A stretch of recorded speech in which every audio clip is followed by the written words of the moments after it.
Olá, queridas e queridos. Esta é mais uma edição do programa Novos Rumos por um Mundo Melhor. Edivaldo Roberto é o meu nome. Nesses dias, estava lendo um escritor, jornalista conhecido, que, em sua crônica semanal, examina o cotidiano. Seu nome, seu nome é José Eduardo Aqualusa, jornalista, escritor angolano de ascendência portuguesa e brasileira. Um escritor bastante conhecido na atualidade. Na crônica semanal, em jornal conhecido, o, o José Eduardo confere o título do seu texto, A Exaltação do Ódio.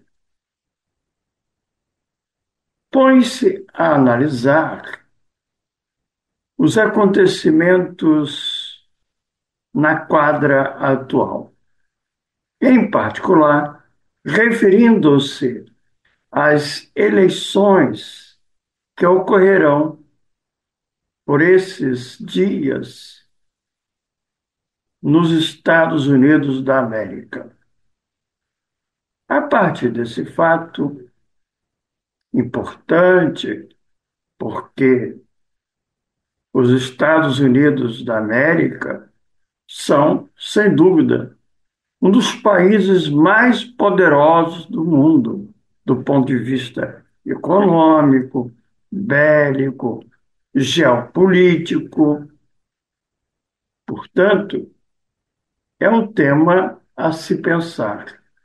Não é um fato qualquer, são eleições em um país dos mais ricos e poderosos do mundo, que tem sido considerado como um exemplo, uma referência no que diz respeito à governança democrática. Por que esse título? Exaltação do ódio. José Eduardo Aqualusa traz esse título porque argumenta ele que há muitos futuros em jogo. Ele faz relação com consequências que uma escolha de um governo, de um presidente para os Estados Unidos da América tem para aquele país e, de resto, para o mundo. E ele vai se ater à polarização que se faz presente nesse período eleitoral americano. E ele vai resumir fundamentalmente esse contexto, essa polarização, na palavra ódio. E, ao fazer isto, ele aprofunda sua reflexão em torno das personagens que têm, a exemplo daquele país, dominado a governança do mundo. Nesse contexto atual, ele vai tratar de personagens cujo caráter tem, sem sombra de dúvida, preocupado a todos nós. Por exemplo, diz José Eduardo, se valendo de uma das personagens atuais em evidência no cenário mundial.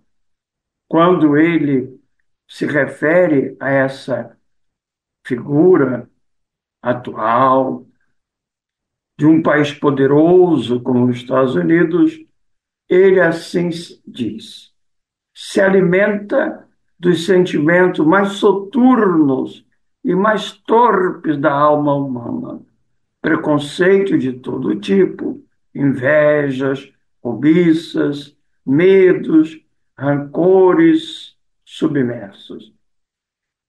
Quando eu li esse texto, de maneira imediata, fui a uma leitura de um livro espírita da Lavra Mediúnica, de Divaldo Pereira Franco, do espírito Manuel Filomeno de Miranda. Entre dois mundos, Manuel Filomeno de Miranda, espírito espírita, porque fora um lidador do movimento espírita baiano.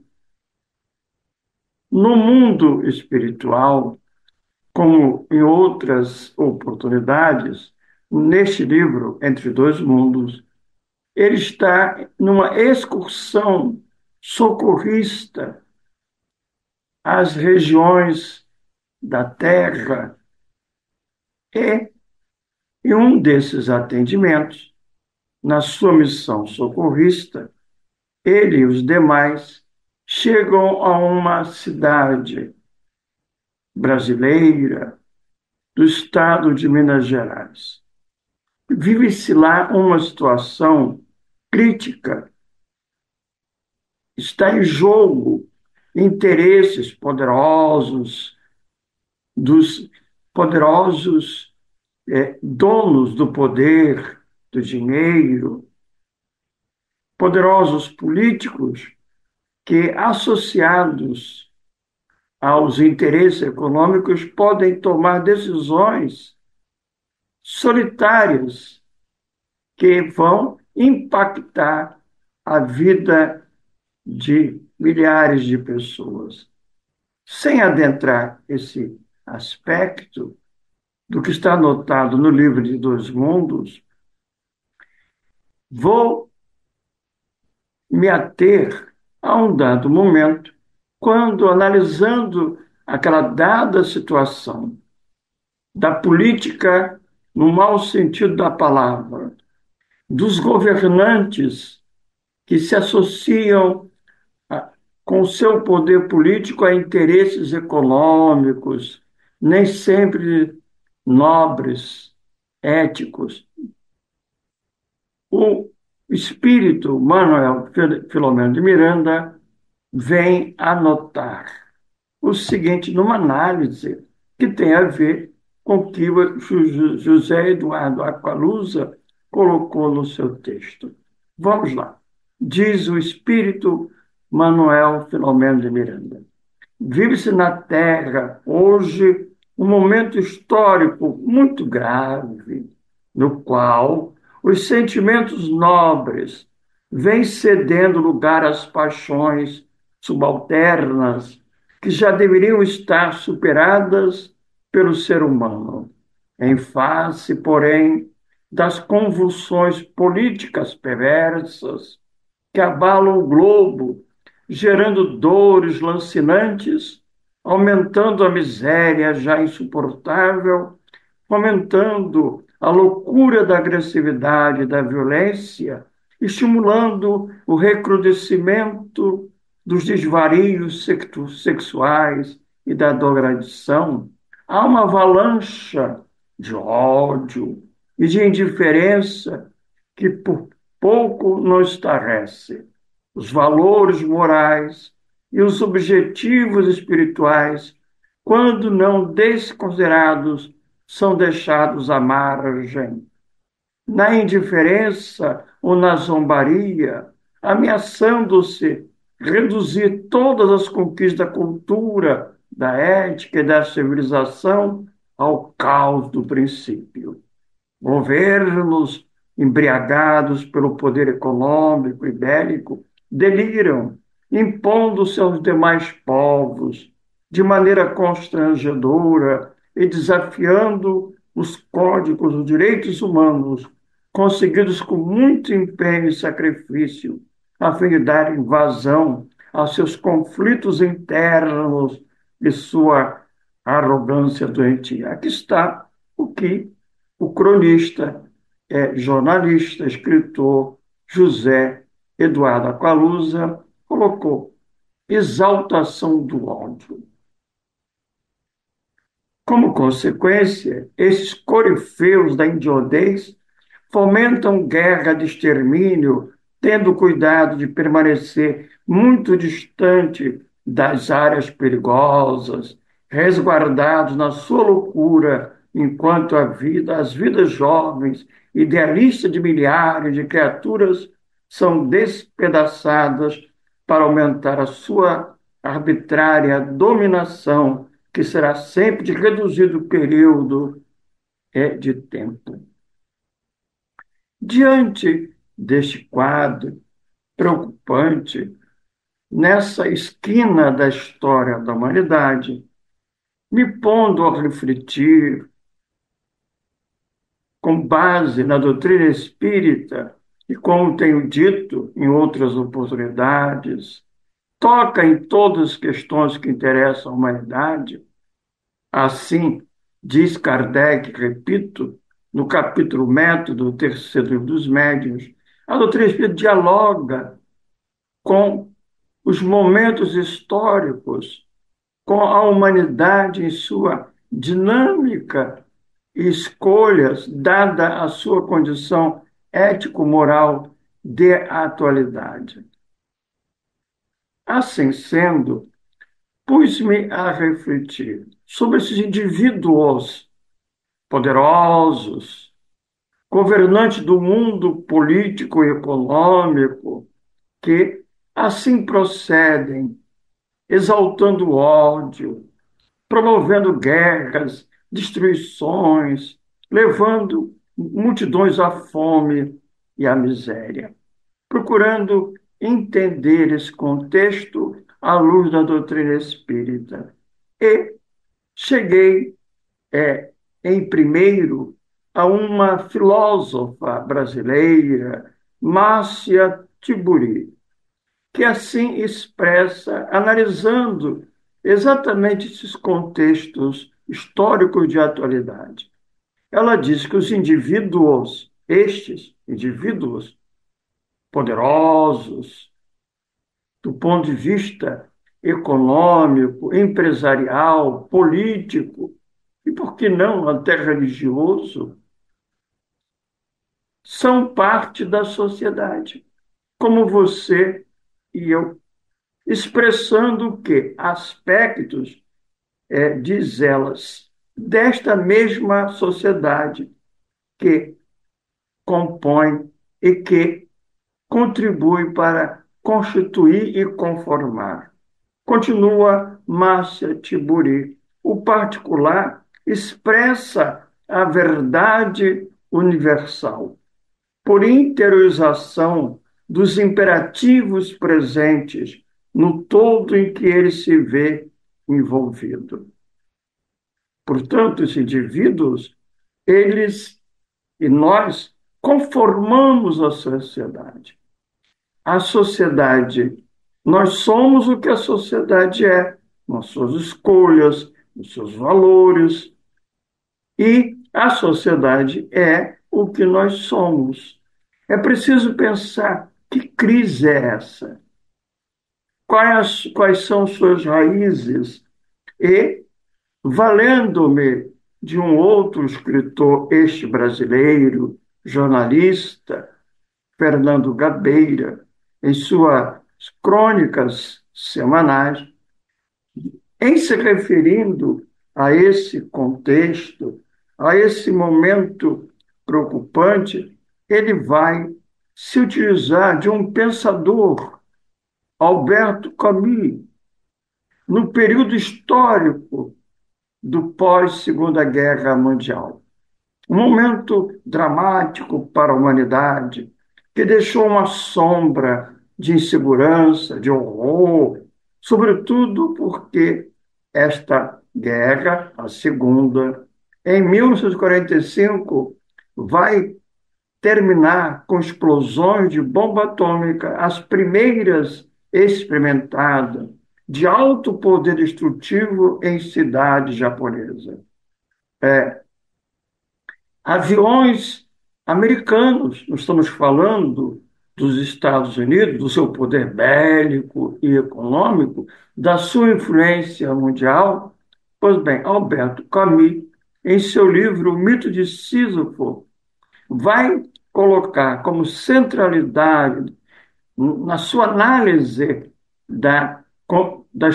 das condições naquela quadra histórica que permanece, sem sombra de dúvida, o que ele vai perceber é a falta do sentido da vida. É o homem que não consegue responder aquilo que ele próprio considera uma situação de absurdo, como diria Jean-Paul Sartre, outro pensador desse período histórico que transita daqueles dias da segunda metade do século XX para as décadas que se seguiriam. A vida seria um absurdo, e daí a falta de um sentido para a existência. Essa falta de sentido vai se expressar num gozo desenfreado pela vida. Se a morte está ali na esquina, sempre sorrateiramente a me assustar, com nada, com o fim de tudo, pois essa é a base filosófica nadaísta herdada do século XIX. Se a morte é o fim, repito, vamos gozar. Como diziam os romanos nos tempos do cristianismo primitivo. Bebamos e comamos. Isso é viver, consumir. Então, essa é a conjuntura que nos colocamos. Uma vida vazia, sem sentido, como diria Viktor Frankl, um grande pensador, exatamente desse período histórico a que me referi. Uma vida sem sentido, uma vida vazia. Portanto, é uma crise de valores que nos cabe aqui aprofundar o entendimento. Por que isto? Por que vivemos essa quadra histórica preocupante há, há, há mais é, há 8 décadas praticamente? Desde 1945, que o Ocidente e de resto o mundo se vê batendo cabeça, perdido. De um lado, as conquistas científicas e tecnológicas daquela guerra, uma década um tanto quanto após, o homem foi à Lua. Hoje fala-se em inteligência artificial. Onde reside essas crises se a ciência avançou, por consequência, a tecnologia, mas como é que estamos nós do ponto de vista ético-comportamental, como se refere Manuel Filomeno Miranda em seu livro Entre Dois Mundos? Onde os valores nobres, os direitos humanos conquistados a duras penas? Estamos, repito, numa esquina da história da humanidade. Mais uma. E é preciso buscar entender esta crise em suas raízes para que possamos buscar caminhos. Claro que a doutrina espírita está conosco exatamente com esse propósito, inaugurando a era do entendimento no século XIX, sua segunda metade, quando a ciência nascia sob as bases da razão, mas negando a religião e, de resto, negando os valores espirituais, negando a existência de Deus, por consequência, nos trouxe desde aquele período histórico da segunda metade do século XIX aos dias do século XX e ao atual, a morte de Deus, decretada naquele contexto, trouxe a morte do homem, a derrubada dos valores humanísticos mais nobres, conquistados por volta do século XVIII para o XIX, com os iluministas, pois o pensador Immanuel Kant, quando fundamenta a sua ética na dignidade da pessoa humana. Todo ser humano pela condição mesma de sua humanidade, é portador da dignidade. Onde essa dignidade? Numa sociedade de famintos, miseráveis, de violência, de guerras, onde se encontra essa dignidade? Será que desapareceu? Se esfumaçou na sofreguidão do gozo, do hedonismo cotidiano, da sociedade do lucro, do consumo exacerbado, do individualismo consequente, da falta de conceitos superiores que nos conduzam? É isso? Então, há que se pensar em tudo isso. E, em assim sendo, aqui vamos encerrando este bloco da edição de hoje do programa Novos Rumos do Melhor. Sempre dialogando a doutrina espírita, porque ela veio para isto, com a humanidade, com o seu momento histórico, com os valores, como é que ela está constituída. Repito, voltando a Márcia Timburi. Os indivíduos, cada um de nós, quem quer que sejamos, onde quer que estejamos, somos parte da sociedade. E no nosso cotidiano expressamos seus valores, suas ideias. Nós, a partir de cada um de nós, ajudamos a construir a sociedade, que é verde, porque somos verdes. Mas a sociedade verde nos faz verdes, nos faz é, ter este ou aquela visão de mundo, de valores. Então, há que pensar nesse diálogo entre a doutrina espírita e o mundo contemporâneo, a cultura contemporânea. Aqui vamos fazer um breve intervalo. Até já.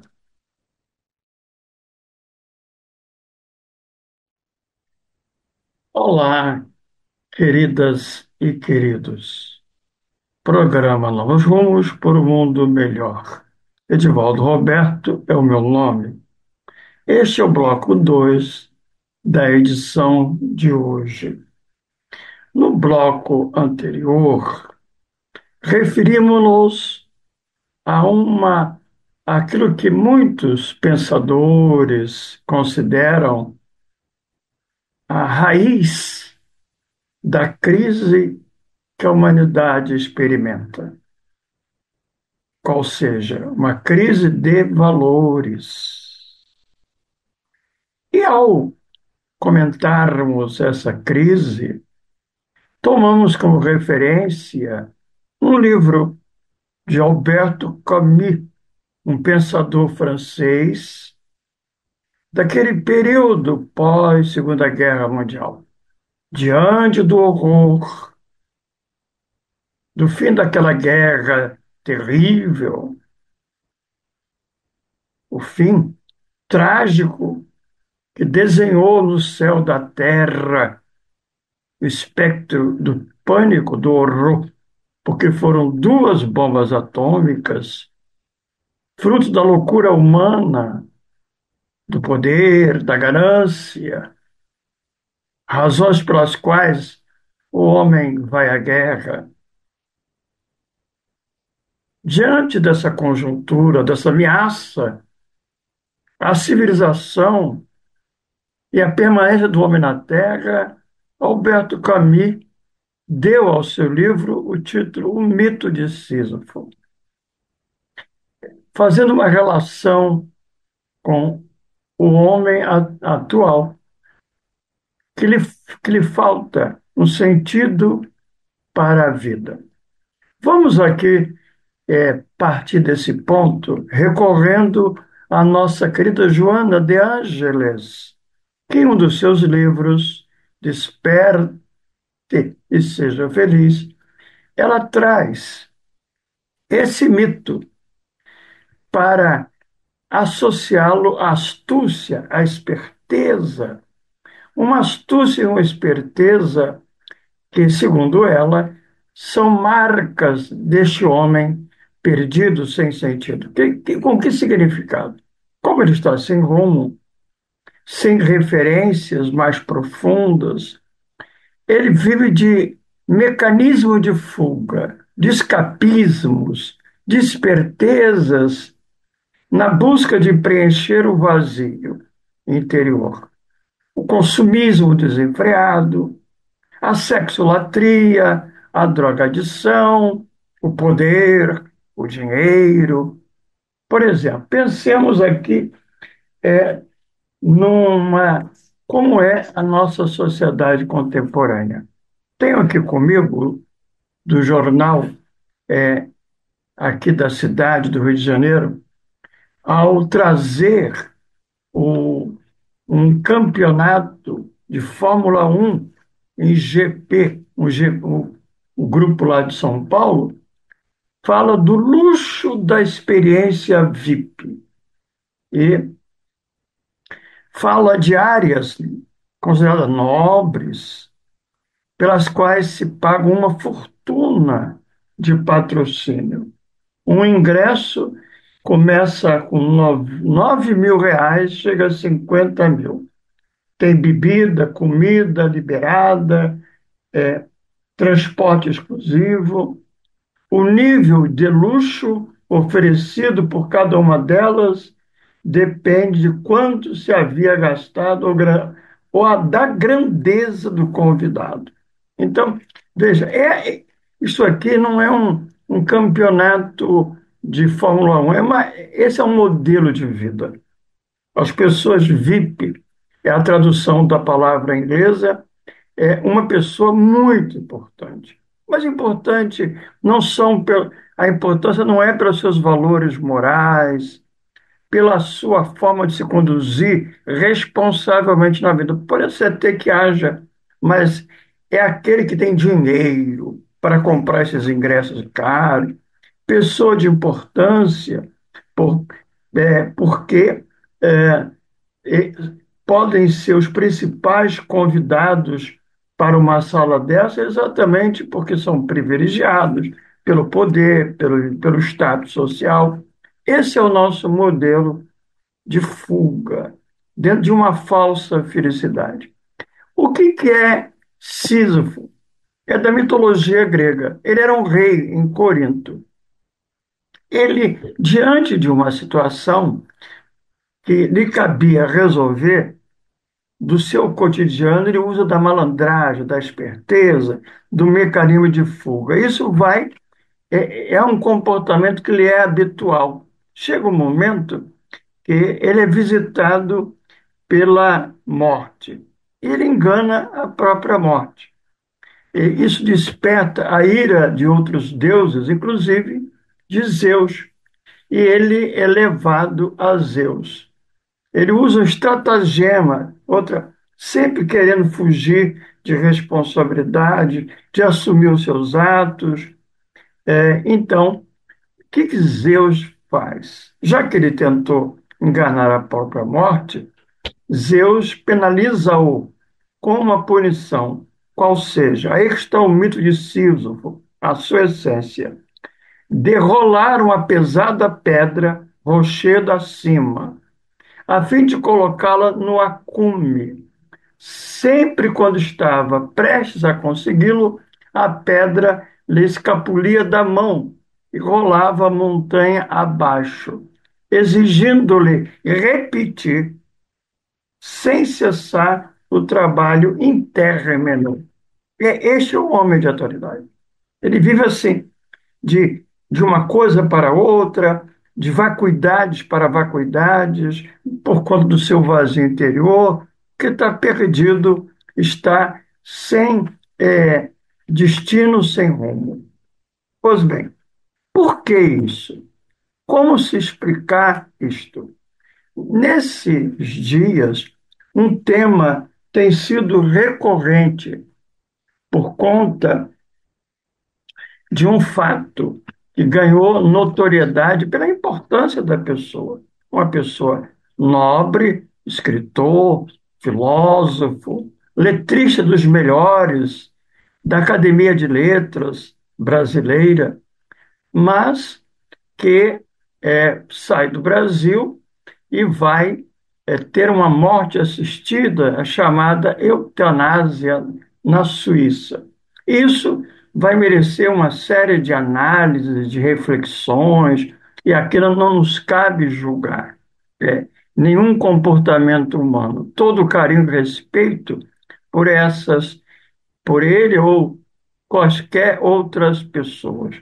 Nós temos aqui um fato público que mereceu vários comentários, inclusive de uma cronista que escreve semanalmente numa revista é, dominical do Jornal da Cidade.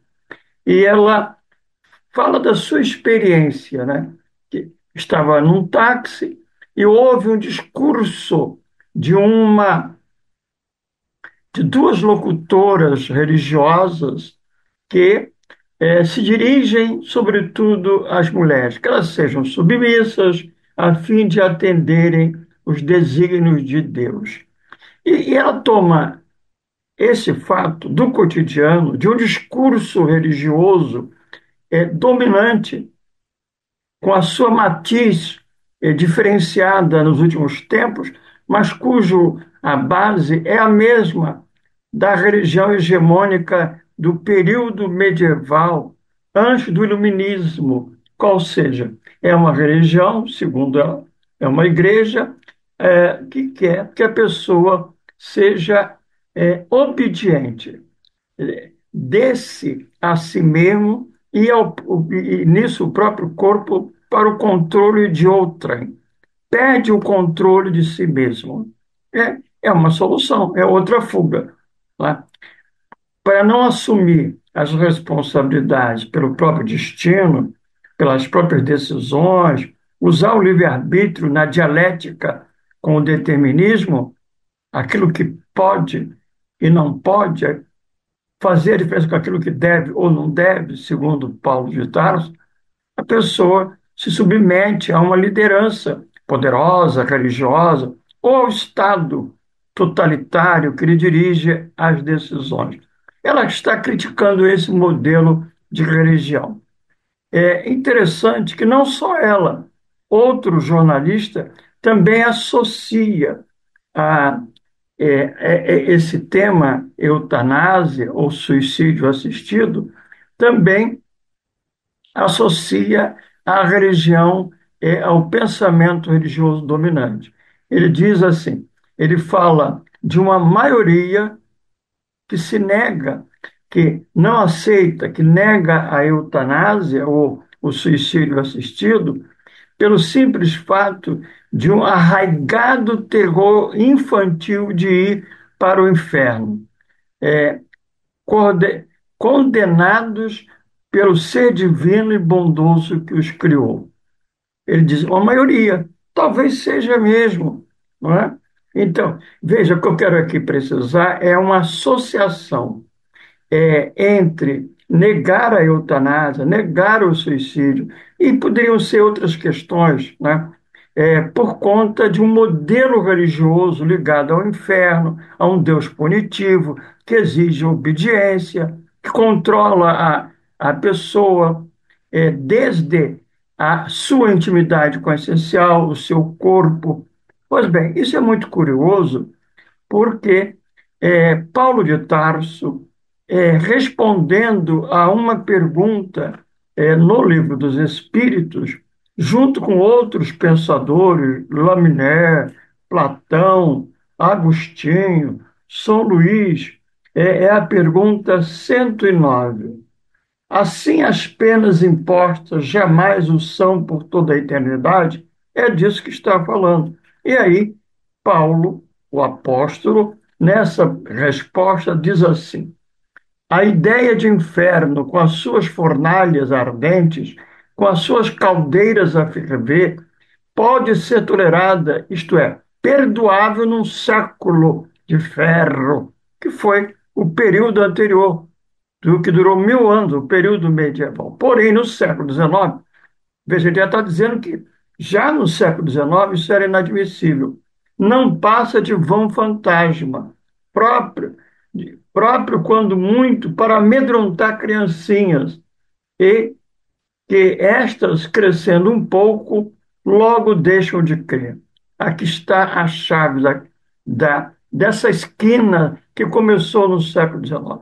Uma crença do inferno, de um Deus poderoso que condena, que castiga, da obediência cega, da fé cega, e aí vem a ciência que se opõe a isso, dando base a uma filosofia nadaísta, é, negativista, pessimista, que alcança o século XX e está presente nesse homem marcado pelo mito de sem sentido, perdido, porque ao perder o referencial religioso, que lhe controlava o comportamento sob a égide de um pensamento que se atribui a um pensador da Igreja Católica importante, que era a seu tempo, Tomás de Aquino, que dizia que virtude é a negação do prazer. Durante um período largo da história, o homem não pudera usufruir do prazer, do gozo, tudo lhe era condenado. Não apenas era o prazer sexual, era sorrir. É, em um livro e filme Em Nome de uma Rosa, isso aparece claramente. Tirar do homem a alegria de estar na existência sem peso, é como se fosse um exilado que carrega uma bola de chumbo nos pés desde o nascimento até a morte, que lhe promete algo incerto, uma vida eterna. Pois bem, ele prossegue, Paulo. Ele diz: se persistirdes nessa mitologia, ele usa a mesma palavra do jornalista, aterradora, engendrareis a incredulidade, mãe de toda desorganização social. Tremam entrevendo toda uma ordem social abalada e a ruir sobre os fundamentos, sobre os seus fundamentos. Veja, é isso que aconteceu. Paulo já anunciara na segunda metade do século XIX. Então, não estamos aqui, nesse programa, a discutir eutanásia, aborto e o que queremos trazer é essa cultura contemporânea, contraditória.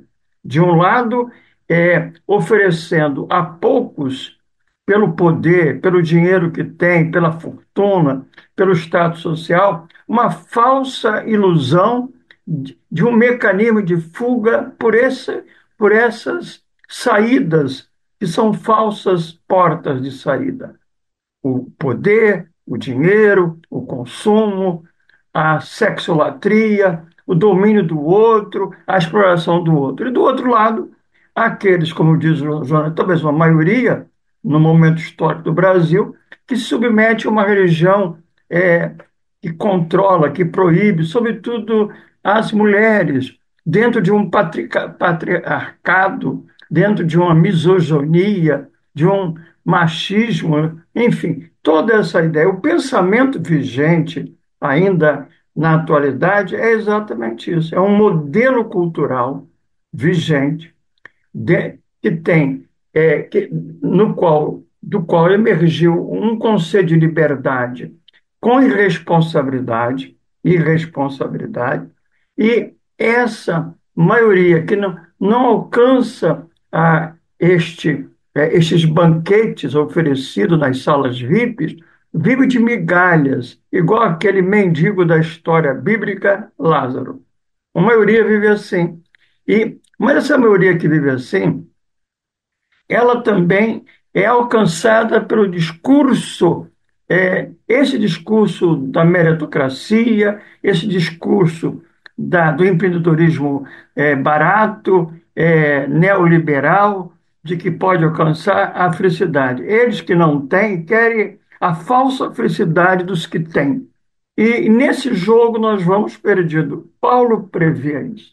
É nesse contexto que surgiu a doutrina espírita e ela está aí para dialogar com o homem contemporâneo. Portanto, é uma crise de valores gravíssima como já apontara Daniel Hobbes, pensador francês, historiador, que escreveu sobre a história da humanidade, sobre a história da igreja. E, veja, aqui nós queremos concluir. Ele diz que nas zonas secretas da consciência, por meio da obscura dialética dos ideais das paixões, que se elabora o destino do mundo e da humanidade. Ele vai falar de uma crise que é interna. Essa crise não é externa, é uma crise de valores, é uma crise moral. É exatamente isso que nós estamos. E a doutrina espírita vem, nesse contexto, para dialogar com essa cultura. Abre as portas da casa espírita para o mundo, para projetar a luz do entendimento. E é o que se propõe o programa Novos Rumos, dentro da Rádio Rio de Janeiro, que é da Fundação Cultural Cristã Espírita Paulo de Tarso. Dialogar amorosamente com essa cultura, apontando que há um outro caminho, nem a religião dogmática que proíbe, que castra, que tira a alegria de viver, mas também não essa falsa felicidade apontada por uma cultura contemporânea cuja base é o dinheiro, é o poder, é o consumismo e assim por diante. Aqui nós ficamos deixando um abraço muito carinhoso para você, querida, e você, querido, que estão conosco no programa Novos Rumos, e podendo contribuir com a sua participação quando também participar do Clube da Fraternidade, cujos recursos de doações financeiras mantêm o programa Novos Rumos e outros programas na Rádio Rio de Janeiro. Um abraço e até a próxima edição do programa Novos Rumos por um Mundo Melhor.